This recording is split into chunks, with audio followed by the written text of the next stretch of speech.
Good morning friends, आप सबों का हमारे चैनल एके ट्यूटोरियल्स में जो है स्वागत है। आप आज जो है हम लोग MIL हिंदी AEC 1 सेमेस्टर 1 के छात्रों के लिए BA के एक लॉन्ग आंसर क्वेश्चन को डिस्कस करने जा रहे हैं। आइए देखते हैं।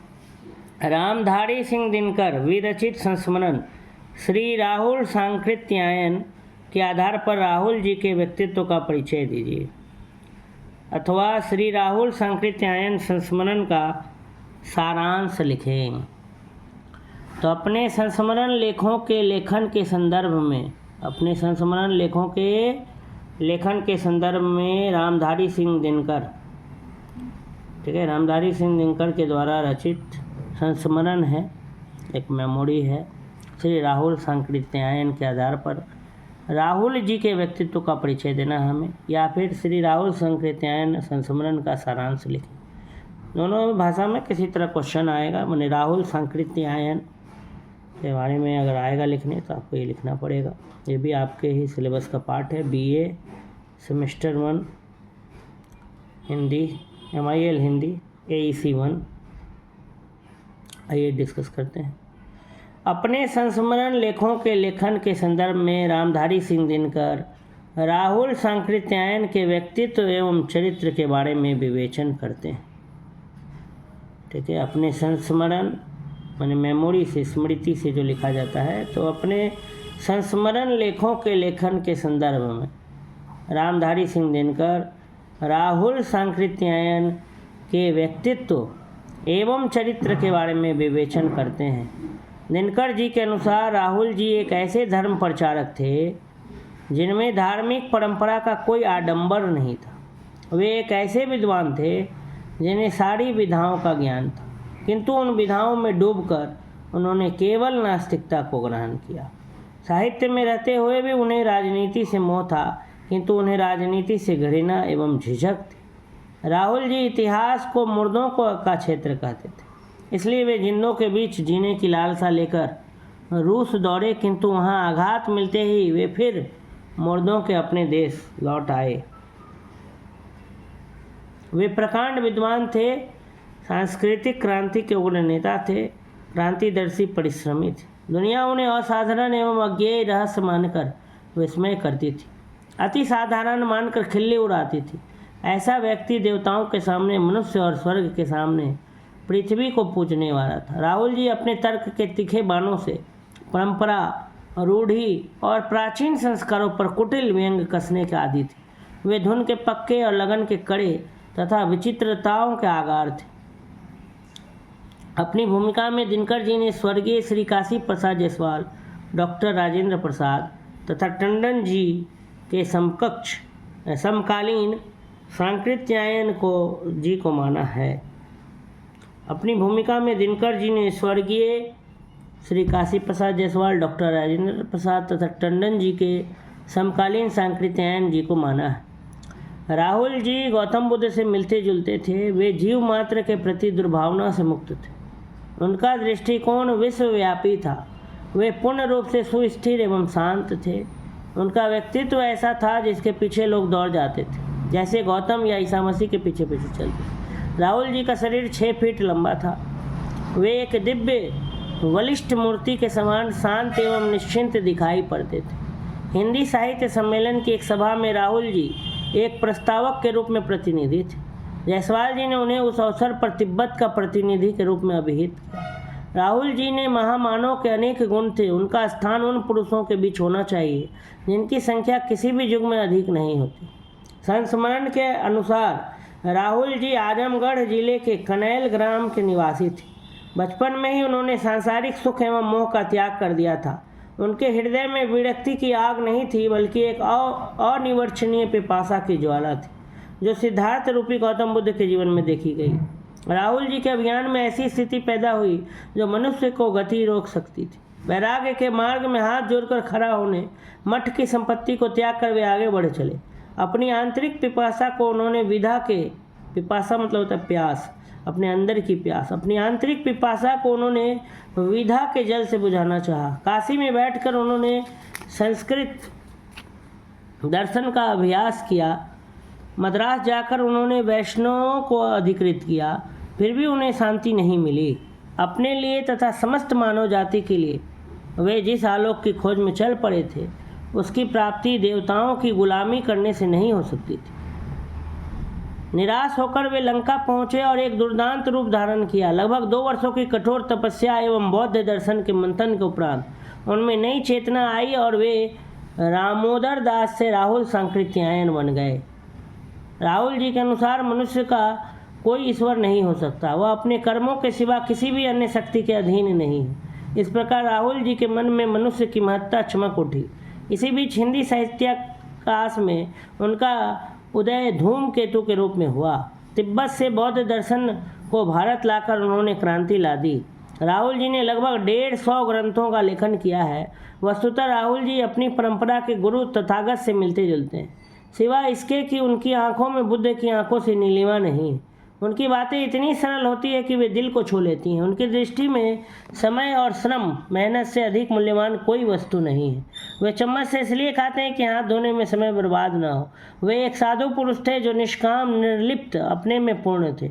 उनके मुंह से निकली हुई बात न सुनने योग्य होकर भी कानों को अप्रिय नहीं लगती थी। एक बार जायसवाल जी के यह पूछने पर कि यदि ईश्वर नहीं है तो यह सृष्टि कहाँ से आई, इस पर राहुल जी ने झट से जवाब दिया, कौन कहता है कि ईश्वर नहीं, जरूर है, लेकिन बहुत दिन हुए बेचारा मर गया। देखते नहीं दुनिया कितनी दुखी है। इस प्रकार राहुल जी व्यंग के भी धनी थे। दिनकर जी के अनुसार संत और राहुल जी में कोई भेद नहीं है। वे एक संत के साथ पंडित भी थे। उन्होंने हिंदी के बौद्ध साहित्य भंडार को पाली छोड़कर भारत की अन्य भाषाओं में भी आगे बढ़ाया। राहुल सांकृत्यायन जी हिंदी साहित्य संसार के स्थापित प्रतिमान हैं। उनका साहित्य अपने समय का जीवंत दस्तावेज है। राहुल जी ने उपन्यास साहित्य के द्वारा समाज में व्याप्त परिस्थितियों की सटीक वर्णन किया है। समाज की परिधि बड़ी विस्तृत एवं व्यापक है। सामाजिक चेतना की मूल प्रकृति समष्टिवादी है। इसके अंतर्गत व्यक्ति की अपेक्षा समस्त समाज को एक इकाई के रूप में देखने का भाव निहित है। साहित्य समाज के लिए प्रेरणास्पद एवं नीति निर्धारक का कार्य करता है। उसी प्रकार समाज साहित्य को उर्वरा भूमि प्रदान कर पुष्पित एवं पल्लवित होने का वातावरण उपलब्ध करवाता है। मूल रूप से साहित्य का आधार जीवन होता है। वह जीवन की आधारशिला के सहारे ही टिका होता है।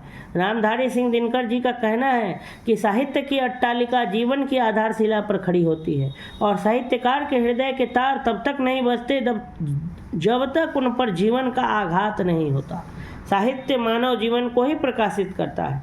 व्यक्ति समाज का अभिन्न अंग है और समाज के बिना व्यक्ति का कोई वजूद नहीं है। सामाजिक प्राणी होने के नाते साहित्यकार वही महान कहलवा सकता है जो समाज के प्रति जागरूक एवं प्रतिबद्ध हो, जिनमें सामाजिक चेतना व्याप्त हो, जो समाज के प्रति जागरूक एवं प्रतिबद्ध हो, जिनमें सामाजिक चेतना व्याप्त। साहित्यकार को सामाजिक माना जाता है। सामाजिक वह होता है जो संवेदन ग्रहण कर सकता है। वह व्यक्ति की संवेदना जागृत होती है जो व्यक्ति आत्म साक्षात्कार भी करता है। आत्म साक्षात्कार होने पर व्यक्ति अपने आप को ऊपर उठाकर विराट तक पहुंचाता है।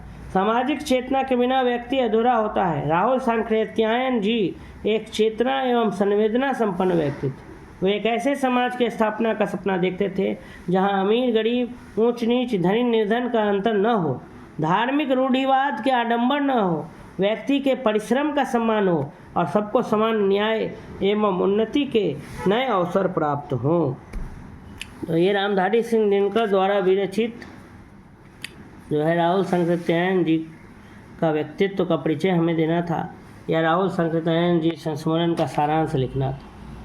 तो रामधारी सिंह दिनकर जो बताते हैं राहुल सांकृत्यायन जी के बारे में कि राहुल सांकृत्यायन जी एक ऐसे धर्म प्रचारक थे जिनमें कोई धार्मिक परंपरा का आडंबर नहीं था। उन्हें सारी विधाओं का ज्ञान था। वो सारी विधाओं में डूब करके भी नास्तिकता को उन्होंने अपनाया। उन्हें ईश्वर को नहीं मानते थे। एक बार उनसे पूछा गया था राहुल सांकृत्यायन जी से ईश्वर है या नहीं, तो उन्होंने जवाब में दिया, कौन कहता है ईश्वर नहीं है, ईश्वर तो थे लेकिन अब मर गए, क्योंकि ये दुनिया देखो कितनी दुखी है। तो व्यंग भी अच्छा कसते थे राहुल सांकृत्यायन। राहुल सांकृत्यायन रूढ़िवादी के खिलाफ थे। रूढ़िवादी सोच, जो भी परंपरा, कंजर्वेटिव थिंकिंग था, फिर जो भी आडंबर, जो भी पाखंड हमारे समाज में फैला हुआ है उसके विरोध में थे। उनका बस मेहनत और समय और श्रम को ज़्यादा महत्व देते थे। मेहनत पर वो ज़्यादा विश्वास करते थे। उनका ये मानना था कि मेहनती लोगों का क्या होना चाहिए, सम्मान होना चाहिए उनकी दृष्टि में। और वो इसलिए जो है उनका समय ज़्यादा बर्बाद ना हो तो वो चम्मच से खाना खाते थे, ये जो है हाथ धोने में उनका समय बर्बाद ना हो। ठीक है, वो समस्त मानव जाति को कहते थे कि मेहनत करिए, कर्म करिए, कर्म ही आपके जीवन को क्या कर सकता है, बदल सकता है। वो कर्म पर विश्वास करते थे। वो कहते थे कि मनुष्य जो है वो सिर्फ और सिर्फ अपने कर्मों के अधीन है और किसी के अधीन नहीं। मतलब मनुष्य अपने कर्म पर ही डिपेंडेंट, जिस प्रकार मनुष्य का कर्म रहेगा वैसा वो बनेगा। फिर रामधारी सिंह दिनकर जी का कहना है कि साहित्य जो है वो मनुष्य के जीवन के आधार पर ही आधारित है और इंसान अगर सामाजिक नहीं रहेगा तो फिर उसका अस्तित्व जो है उतना सार्थक नहीं। साहित्यकार को सामाजिक माना गया है और सामाजिक व्यक्ति उसे कहते हैं जिनके अंदर संवेदना हो, जिसके अंदर समाज में व्याप्त जो भी परिस्थितियां हैं उसको देख करके उसकी संवेदना जागृत हो। ठीक है, राहुल संकृत्यायन ऐसे समाज की स्थापना करना चाहते थे, ऐसे समाज का निर्माण करना चाहते थे जहाँ पर अमीर गरीब, ऊंच नीच या निर्धन और धनी का अंतर न हो, धार्मिक रूढ़िवाद का कोई भी आडंबर न हो, धर्म से रिलेटेड कोई भी पाखंड न हो, व्यक्ति के परिश्रम का सम्मान हो और सबको समान न्याय और उन्नति के जैसे अवसर प्राप्त हों। तो ये सारा चीज़ जो था राहुल संकृत्यायन के बारे में उन्होंने लिखा है रामधारी सिंह दिनकर ने। रामधारी सिंह दिनकर ने राहुल संकृत्यायन को गौतम बुद्ध से तुलना कर दिया है, ईसा मसीह से भी उनकी तुलना की गई है, रामधारी सिंह दिनकर ने किया है अपने संस्मरण में। ठीक है, राहुल जी का शरीर के बारे में उन्होंने बताया कि वो उनका शरीर 6 फीट लंबा था। वो एक दिव्य बलिष्ठ मूर्ति के समान शांत एवं निश्चिंत दिखाई पड़ते थे। ठीक है, इस प्रकार से फिर उनके बारे में और भी बताया कि वे प्रकांड विद्वान थे, सांस्कृतिक क्रांति के उग्र नेता थे, क्रांतिदर्शी परिश्रमी थे। दुनिया उन्हें असाधारण मानती थी, अज्ञेय रहस्य मानकर उनको याद करती थी, अति साधारण मानकर उनका कभी कभी मजाक भी उड़ाती थी। ठीक है, वे एकदम धुन के पक्के थे, लगन के कड़े थे, लेकिन वो हर चीज़ अपना कोई भी बात करते थे तो तर्क, उसके पीछे अपना तर्क देते थे, कोई ना कोई लॉजिक बताते। ये नहीं कि कुछ भी उटपटांग कह दिए, वैसा बात नहीं। जो बात वो कहते थे तो उसके पीछे वो लॉजिक देते थे। राहुल जी जो थे वो आजमगढ़ ज़िले के कनैल ग्राम के निवासी थे। ठीक है, राहुल जी आजमगढ़ ज़िले के कनैल ग्राम के निवासी थे। बचपन में ही उन्होंने सांसारिक सुख एवं मोह का त्याग कर दिया था। इस तरह से गौतम बुद्ध ने त्याग कर दिया था, वैसे इन्होंने भी सांसारिक सुख और मोह का त्याग कर दिया था। और उनके हृदय में जो विरक्ति की आग लगी थी वह सिर्फ आग नहीं थी बल्कि एक प्यास की ज्वाला थी। और उस प्यास को उन्होंने, वो जो आंतरिक पिपासा थी उनके अंदर की जो प्यास थी, उनको उन्होंने विधा के जल से बुझाना चाहा। काशी में बैठकर उन्होंने संस्कृत दर्शनों का अभ्यास किया, मद्रास जाकर उन्होंने वैष्णवों को अधिकृत किया, तब भी उन्हें शांति नहीं मिली। ठीक है, उनका मानना था कि देवताओं की गुलामी करने से जो है हमारा भला नहीं हो सकता है। वे निराश होकर लंका चले गए। हिस्ट्री, इतिहास को मुर्दों का राज कहते थे। ठीक है, इतिहास को वो मुर्दों का ये कहते थे कि जगह है। यहाँ पर कहीं पे हम लोगों ने पढ़ा था, मुर्दों का क्षेत्र करते थे। राहुल जी इतिहास को मुर्दों का क्षेत्र कहते थे, इसलिए वे जिंदों के बीच जाने की लालसा लेकर रूस चले गए, लेकिन फिर आ गए। आघात मिलते ही वहाँ वे फिर मुर्दों के अपने देश भारत लौट आए। ठीक है, तो ये सारी बातें राहुल जी संकीर्तन के बीच कही गई है। राहुल जी महामानव के अनेक गुण थे, ऐसा रामधारी सिंह दिनकर का मानना है। उनका स्थान उन पुरुषों के बीच होना चाहिए जिनकी संख्या किसी भी युग में अधिक नहीं होती। ठीक है, तो ये सब राहुल संकीर्तन जी के व्यक्तित्व के बारे में हमने पढ़ा।